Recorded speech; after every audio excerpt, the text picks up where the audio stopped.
Welcome back to Shop Talk with Carly. Today we are going to adjust a track. If you've never done this before, don't know how much slack should be there, this is the video for you. First we want to check the actual slack in the track, make sure we actually need an adjustment. So I have small hands, so I like them to be about 2 fingers of slack, which is about 1.5 inches of slack.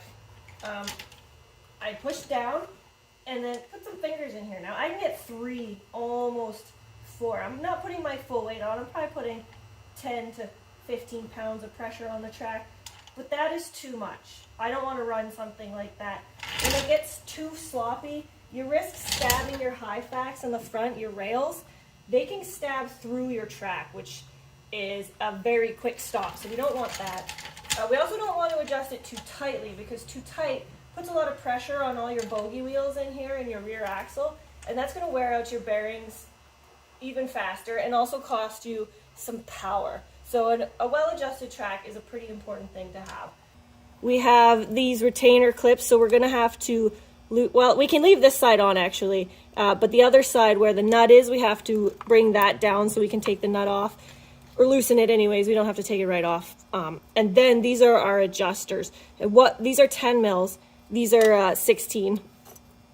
So when we loosen the axle off, now we can use these adjusters. Now what we do to one side, we have to do to the other exactly the same.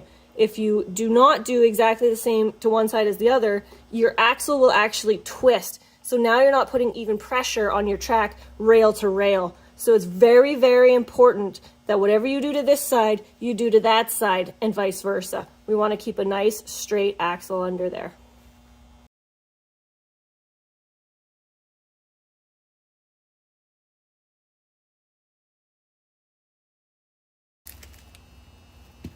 So these are regular threads, so if we want to tighten the track, bring it closer to the rails, this bolt needs to be screwed in. It pushes the whole axle farther back. And because it's so loose, I'm going to start with 2 turns.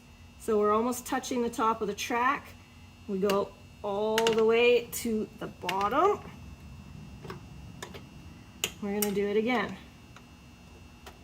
It's almost at the top and all the way down.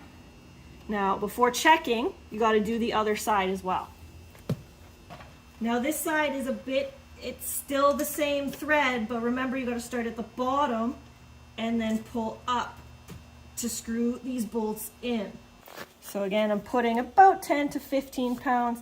That's getting better. I certainly can't get 4 fingers in, but I can easily get 3. So I'm going to do, I think, 1 more on each side. We'll see how that looks.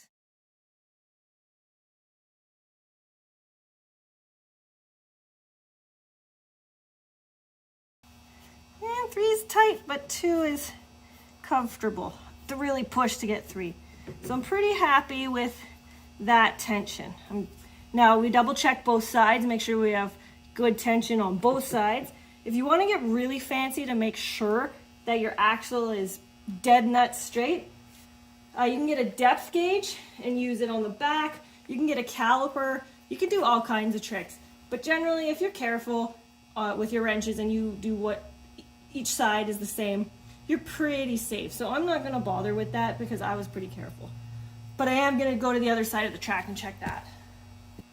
And it's about the same. 3 is a real, I got to push hard. 2 is comfortable. Now, I'm going to tighten up this axle while I'm here, and then I'm going to fire the sled up and check it in a couple spots, make sure we have no tight spots. While you're in here, it doesn't hurt. Check your bogie wheels.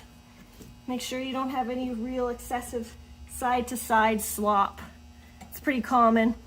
These nuts do tend to loosen off, so if you find that this one has a bit of wobble, a lot of times that'll just be taken out by tightening that. It's also a good time to grease your skid while you're down here. And that's how you adjust your track. Thanks for watching. Sled safe out there.